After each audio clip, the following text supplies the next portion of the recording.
This is the first video of a series that I think I might do on the history of metaphysics. And what I have here is listed some of my favorite people that I've read or studied. And I thought I would just go through and hit the highlights of some of these people and then have a discussion about some of that, and maybe even in future videos put more people on and hit some of the highlights of what they believe. Ayn Rand is probably my favorite person of all time.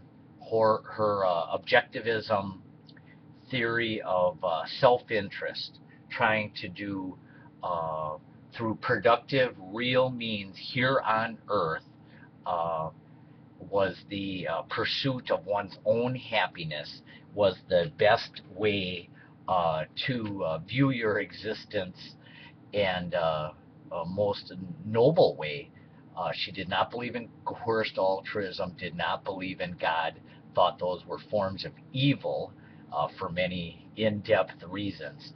But her belief in realism, self-interest here on earth, and that her belief that life ended uh, upon death, so that made each moment in time invaluable. I think Ayn Rand is my number one. If there's one person to study, that is the person for sure. Alan Watts, who just had an incredible career talking about Eastern thought and Eastern religions and really Eastern mysticism to a great extent. Um, his study of reality and study of the self, which is really in Zen, Buddhism, Tao, Hinduism, and Buddhism, all forms of Eastern thought, are really interesting and very uh, just a lot of fun listening to him and studying that. And as I've mentioned before, one of the core principles of that is uh, the need to view the world and reality in a different way, and ultimately losing the self um, to attain that state of nirvana. That one core critical principle of that is something that I almost think that you can't attain through death, as I've described before.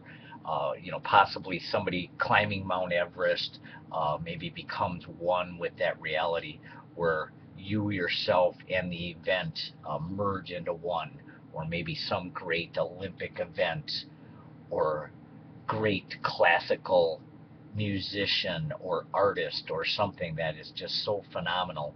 I think those are instances that we definitely need to move toward. But the fact that of completely eliminating the ego, I don't know if that's possible.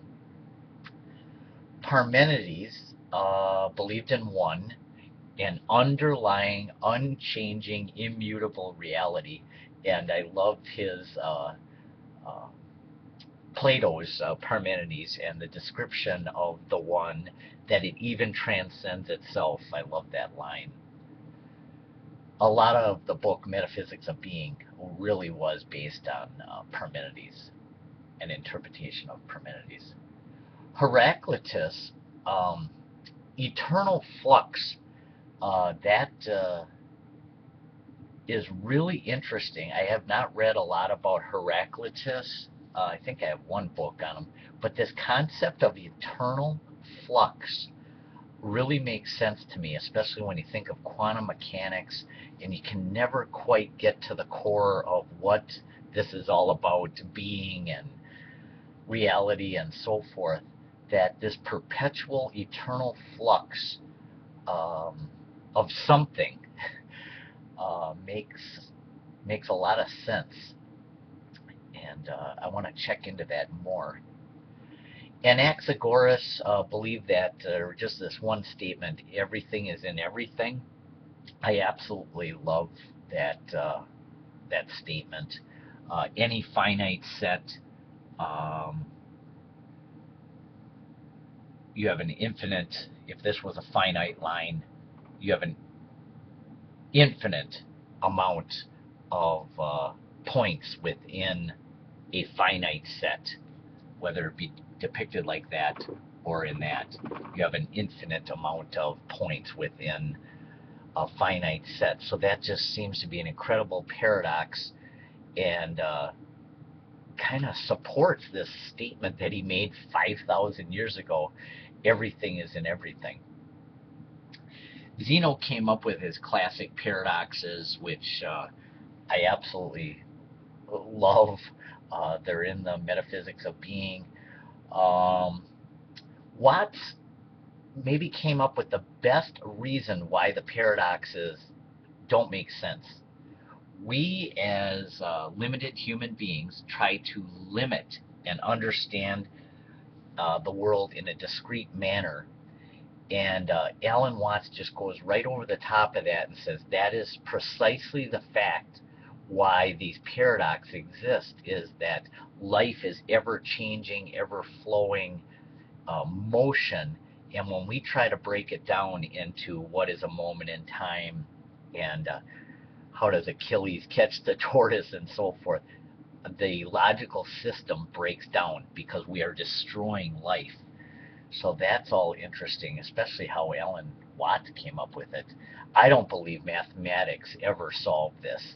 Uh, they believe they did through um,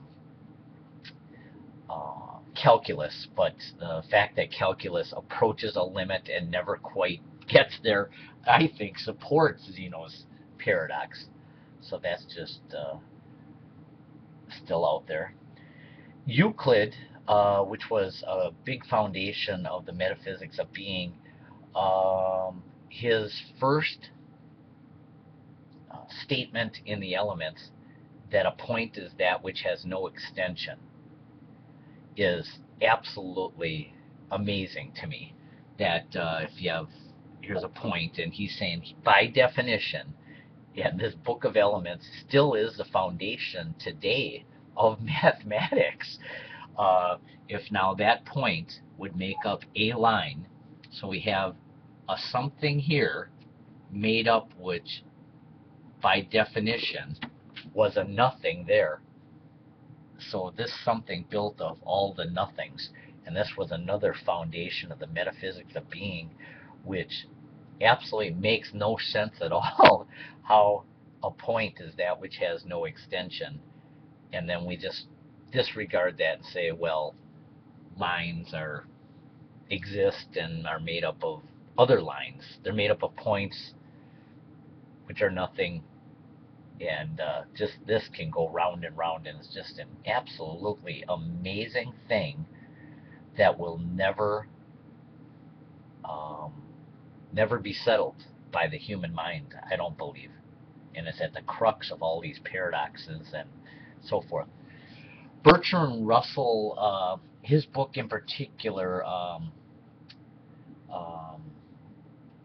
studied continuity, knowledge of the external world, um, studied continuity, limits, infinity, and I just really loved that book. Um, it was an amazing discussion. That book in particular, that studies continuity and discreteness and goes through it and lays it all out in real plain English, I thought was one of the best books that I ever read.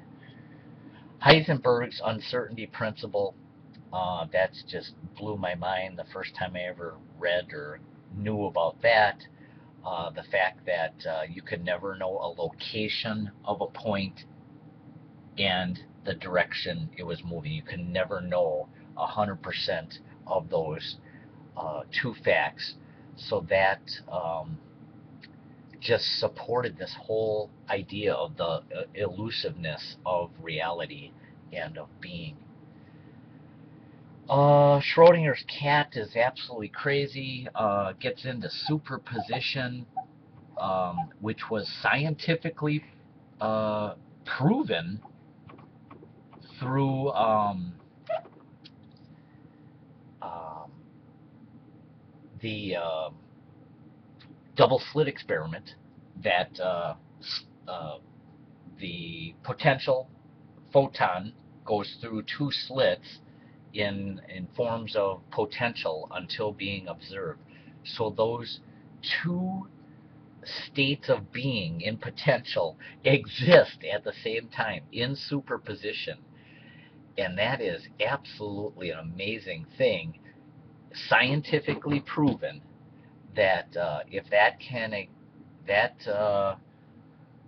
fact occurs at the most fundamental level of our being, that this idea of Schrodinger's cat being able to live in a state of living and dead at the same time until observed, that was just a phenomenal thing that he came up with. And it's just an amazing fact if you really get into this. It's just totally crazy. Einstein obviously was one of the most amazing people, tying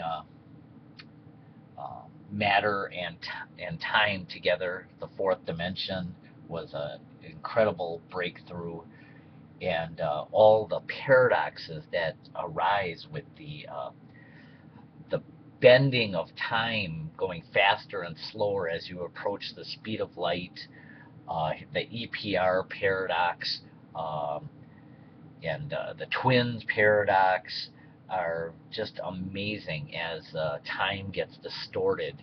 And really, if you go at if somebody could go at the speed of light, he believed that time would stand still.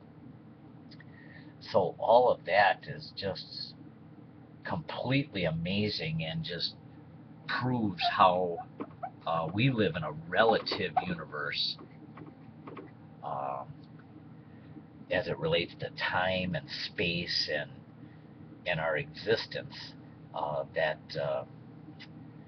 there's no absolute nature to time or being. Aristotle Physics, I really enjoyed reading that. Again, similar to Bertrand Russell's study of continuity, going through all of that. Metaphysics I've read maybe 3 times. I'm in the process of reading that for the 3rd time again, and have done a video on metaphysics and physics. This was Ayn Rand's favorite.